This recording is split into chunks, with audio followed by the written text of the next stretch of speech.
দিন ইসলাম চতুর্থ শ্রেণীর কর্মচারী হিসেবে কাজ করতেন আশুলিয়ার ইউনিয়ন ভূমি অফিসে।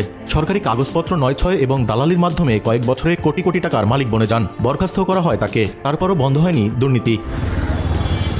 আশুলিয়া ভূমি অফিসের নাকের ডগায় নামজারি, খাজনা খারিজ ও পর্চার কাজের মাধ্যমে লাখ লাখ টাকা হাতিয়ে নিচ্ছেন। দেশ টিভির ক্যামেরা দেখে বন্ধ করে দেন তার নিজের অফিস। সাংবাদিককে দাদিয়ে কোপানেরও হুমকি দেন। মানুষকে জিম্মি করে টাকা নিচ্ছেন, এটা কেন নিচ্ছেন?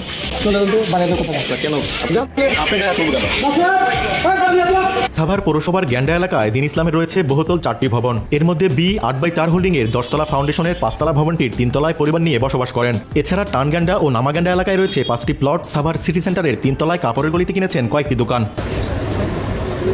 শুধু সাভারই নয়, দিন ইসলামের সম্পদের পাহাড় গড়েছেন গ্রামের বাড়ি কিশোরগঞ্জের বাদিতপুরেও। সেখানে 34% জমির উপরে গড়ে তুলেছেন মার্কেট, ফসলি জমি কিনেছেন 40 বিঘা। এছাড়া বিভিন্ন ব্যাংকে স্ত্রী, 3 কন্যা ও 1 পুত্রের নামে ফিক্সড ডিপোজিট সহ রয়েছে কোটি কোটি টাকা। প্রশাসনের চোখে ধুলো দিতে নিয়েছেন ব্যাংক ঋণ। আপনি যদি ভিডিও করতেছেন দেখেন কি করে আপনার আমি নারী নির্যাতনের মামলা বন্ধ দিব, একদম ঠিক করে ফেলবো। অসভ্য লোক ভিডিও বন্ধ করবি। ওয়াইফাই কি করে আপনারা জানেন না? না জানিয়ে কিছু বলেন না।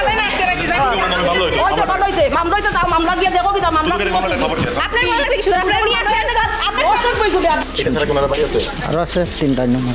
আশুলিয়ার এসিলেন সাদিয়া আক্তার এই ব্যাপারে কথা বলতে রাজি হননি। আর সাভার সচেতন নাগরিক কমিটির সদস্যরা বলছেন, দুর্নীতিবাজদের সম্পদ সরকারি কোষাগারে আনার পাশাপাশি শাস্তির ব্যবস্থা করলে দুর্নীতি কমানো সম্ভব।